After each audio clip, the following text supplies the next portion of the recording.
Holy sh... Yeah, okay. So it turns out that the light class can one-shot heavies. You've probably heard about using the nuke. Every single heavy has been using this for like the last 3 to 4 weeks. It's something that has existed through the beta, but only really started getting popular in like since launch. So let me show you what the nuke is. You would grab a C4, you place one C4, 2 C4s on an explosive barrel, and then you take this over to another unsuspecting player, and this thing does like 400 damage. So we've got a lovely little heavy player over here. So we throw that out, blow it up, and heavy he's just gone.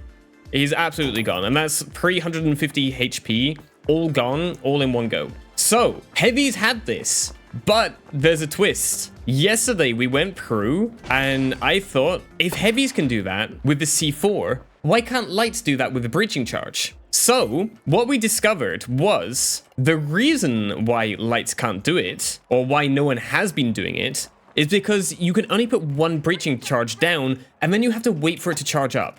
And the problem is this one breaching charge isn't enough to blow the canister up. Look, it's over here. That is the canister we just tried blowing up. It's not enough. So you'd have to effectively place one down and then wait for your second one to charge up. And this is just not going to happen in a real life example. This is the other thing which is really surprising. If we place a breaching device on there, and then if we set that off and it explodes, this breaching device doesn't explode. It's still here. We can actually pick that up and use it again. Once you do have 2 on there though, you can throw that off and explode it, and it's basically the same as the regular nuke. But there's a catch to this. Because one breaching charge isn't enough to blow it up, you have to make this have less health. Because if you have a breaching charge on here, but the canister has less health, you can blow it up in one hit. Now, there's a couple of ways of making it so that the canister has less health, right? You could probably find out like the exact amount of shots you need to shoot it so that you can blow it up and it just blows up, which is going to be awkward, but it will work.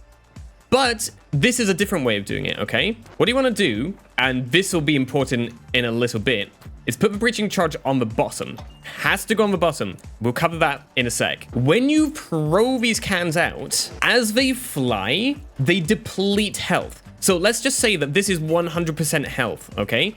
As it flies, the health depletes, and when it gets to 0, it just explodes. That's what gives you the whole flying and exploding. That's why sometimes you can have impact on walls where it will explode, and sometimes it doesn't. Because if we go here, we impact onto the wall, it's just going to bounce off. Because that impact onto the wall isn't enough damage to blow it up. But if you go a lot further, that damage then is enough. So if you guys now understand the concept of depleting health, there's a certain point where it depletes enough for one of these charges to blow it up. And it turns out that distance is around 16 meters. So 16 meters, it just blows everything up. Now, if you can blow the canister and the breaching charge up, then you've got a double explosion. And what then happens is this heavy over here, as long as we are 12, 13, 14, 15, 16 meters, he's gone with one breaching charge. So let me now show you why it's important that you have to put it on the bottom. Because basically, even though we are allowed to fly for 16 meters and then we blow the thing up, the problem is if we put out a canister like this, but our breaching charge is on the side, if we go again, same kind of distance, blow it out, you see how it pushes it off to the side? Because we have the breaching charge on the side of the canister, it puts it off to the side. So when you throw it out and blow it up, it just alters its direction and then it blows up a second time. And those two individual explosions are not enough to take out the heavy. Hence why, if you put it on the bottom and then you throw it out and blow it up, basically, once it's gone the 16 meters, it's enough and it just blows both of them up and you don't have that whole thing where it flies off into a different direction and you miss the second explosion. That's why it's super important. The way I have been doing it, and this is what I'll be suggesting you guys try and follow as well, try and aim for a direct hit, or at least close to, and as soon as you see like the hit marker of it hitting, then blow it up. Because that timing is basically like perfect. So, I mean, you see there, it didn't actually quite get him because the explosion went over here. But even then, like, the dude is down at, like, 2 hit points. One other thing you could probably do as well, if you really needed to get it a little bit closer, we know that by throwing this out and blowing it up, it's not going to work. But you could throw it, catch it, throw it, and then blow it up. Takes a little bit more practice, and it's all about the timing. But yeah, if you can do that, then it would totally work.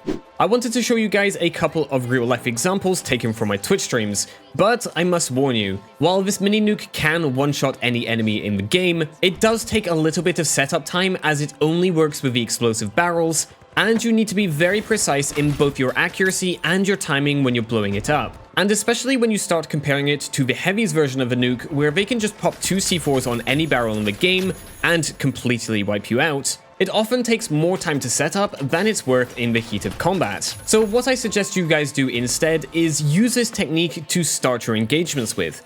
The enemies should be much easier to hit when they don't know where you're coming from, and with a little bit of luck, you'll be able to take one of them out and make the push in much easier. Just watch out the enemy didn't have the same idea as you. If you're looking for more tips and tricks for the finals, make sure to tune into my Twitch streams on Mondays, Wednesdays, and Fridays, or join our amazing community on Discord, and I'll catch you in the next one.